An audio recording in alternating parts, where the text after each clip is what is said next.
Hello, this is Robin at the beach. Today I'm going to show you where the wealthy live in Charleston and the Wall Street money congregates. Spoiler alert, it's not all at the beach. So stick around for champagne wishes and caviar dreams. Hey, this is Oliver with Germain Properties. So today we're going to walk you through some of the neighborhoods in Charleston where the ultra wealthy call home or second home. And it's not all at the beach like many people think. So I'm defining the ultra wealthy neighborhoods where people are spending probably north of $4 and $5 million, upwards of $15 to $18 million for their homes. And I want you to stick around until the end because we're going to show you the secret strategy we employ with our high net worth buyers and sellers to move these properties in secret behind the scenes of the public eye. Let's start off with Isle of Palms. These are my stomping grounds. This is where I do the great majority of transactions. And the really high net worth areas here, let's start with the southern end on the island, especially on Ocean and Charleston. People like the southern end of the island because you don't have a lot of public parking. The beach is there. It's not as crowded down there. And then as you move up to the middle section of the island between 21st and 41st Avenue, you'll have the oceanfront and second row across the street on Palm Boulevard. And there you'll have new homes going for 9, 10, 11 million. And on the second row, we just put a new one under contract for 5.5. So it's definitely an upscale area. That middle section of the island is also great for rentals. Moving just a little north, a very discerning buyer will love to buy, we call it the 50s, but it's really 42nd all the way to 57th. It's a very private enclave just outside of Wild Dunes. And those are like finger streets that all lead to the beach. So even if you're not on the beach, you can still have beach views from your home, even if you're 3, 4, or even 5 houses away from the beach. Going south again to Sullivan's Island, it gets even more exclusive and even more expensive. The nice thing about Sullivan's Island is there really are no short-term rentals, and a higher percentage of the population is actually an owner-occupant or a purely second home. It's not uncommon for teardowns to go for 3 to 4 million or a lot more if you're beachfront. There's a maritime force, so some of the quote-unquote beachfront homes, you won't even be able to see the beach. But it's got a great restaurant scene. It's got a wonderful beach town vibe. And again, some of the property values there are going to be 4, 5, 6, 7 million just to be a few blocks from the beach, and upwards of 10 to 11, 12, 15 million to be beachfront or maybe on the water on the intracoastal. Let's hop over to South Mount Pleasant.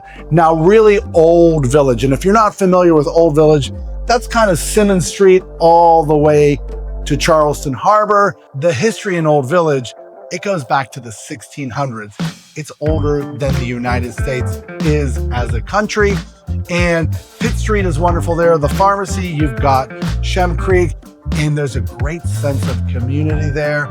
History, there's a lot of Wall Street money and people come in and have second homes there. A lot of our builders are renovating and doing homes in Old Village and just a little bit further out in Old Mount Pleasant. All right, from Old Village, let's hop across the harbor to South of Broad. And South of Broad is the oldest section of Charleston. Every home you'll see south of Broad will have a plaque. Many of them have historic easements, and there's just an endless list of people who have lived there, owned those properties, people who have shaped the landscape of the United States and Charleston and South Carolina in general. Those houses are wonderful.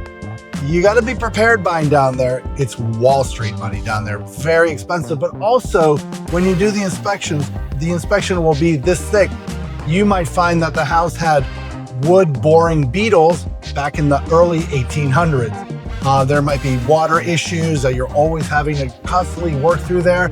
but these houses are beautiful. It's not uncommon to have the first floor there be a very nice, and then have an 18-foot second floor, which people might call a parlor or a sitting room. And when you're in these homes, you really feel like you're going back in time. The social scene downtown, the restaurants are wonderful. It truly is a great place to live or have a second home. Let's go further up the river to Daniel Island. For some reason, and I might be stereotyping, it seems that every doctor and attorney lives on the country club side of Daniel Island. I might be exaggerating, but on the country club side by the Daniel Island Club, the homes are beautiful. The lots aren't so big, but the houses are large, and it's a mixture of contemporary low country design. And a lot of the builders there really like to show off their architectural flair on those homes. They actually have, in my opinion, some of the most wonderful architecture up there. Also, the Daniel Island Club. There are many exclusive clubs in Charleston Country Club, but the Daniel Island Club as a functioning club for the people who are really living in Daniel Island, it probably is the best mixture of social, golf, and where you can have your kids go to the pool and swim. I think it might be the best club in all of Charleston.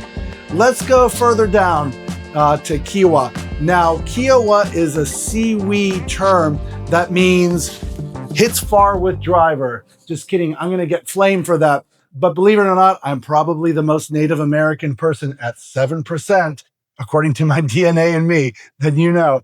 But the 𝐏𝐫𝐫 is actually the name of the tribe that the 𝐏𝐽A River and 𝐏𝐽A Island is named after. And I will tell you this, if you talk to someone and you say, hey, how'd you shoot in your game of golf today?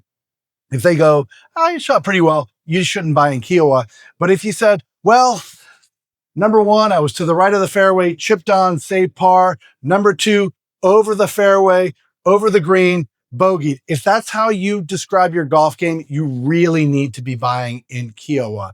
𝐏𝐽A Island has a wonderful club there. There's several memberships, so you can have multiple golf courses on the island, and even right just outside of the island in 𝐏𝐽A Island, which is really not on 𝐏𝐽A. But it's very resorty. If you're living there, there's a lot of second homes. So during the year, you might see that it's not too occupied. In the summer, it's very crowded. A lot of people are coming down for their homes and for rentals. But it truly is probably the most manicured resort in the Charleston area of the Low Country. Then last but not least is a small pocket around the Charleston Country Club in James Island. It's a very old section of Charleston by the Country Club, and people who have lived here for generations have beautiful estates there. That Charleston Club has a really long waiting list. There are a few clubs in Charleston where it kind of helps if your family is 4, 5, 6 generations deep here. And but that section of James Island, a lot of people don't know where it is, but it's very exclusive and very beautiful by the club. It has some of the best low country scenes across the harbor and the marshes. So here's the secret strategy we employ with our high net worth buyer. In many of these areas, people do not want to list their homes. Once you put out an exclusive house on the market, you're kind of subject to the whims of the market. People will put the word out through a realtor, and then we bring our exclusive clients off market to many of these properties that you could see. And there, it's not always about finding the price or meeting the price, but it's also about timing. What timing works for the seller? What timing works for the buyer? Are there 1031 exchanges involved? We work through a lot of those issues with their financial planners, their 1031 exchange intermediaries, or other architects, builders who we might be taking down a house and building a new house. So we're very familiar working with those financial and architectural contacts. I always say we're the thumb that connects all these parties together. But in Isle of Palms, in Old Mount Pleasant, in 𝐏𝐽A, South Abroad, in Daniel Island, I would say about 30 to 40% in some areas of our sales are off market. not on the MLS, that we show exclusively to our buyers and sellers. So I appreciate you taking the tour. So be sure to hit the like and subscribe button and check the info box below where you can get in contact. For example, if you'd like information on how to develop a beach home on Isle of Palms, or how to find an exclusive property south of Broad, or a home on the golf course in Kiawah, or any of the other areas we've covered, check the info box. Our contact information is listed there. Until next time, this is Oliver Caminos with St. Germain Properties.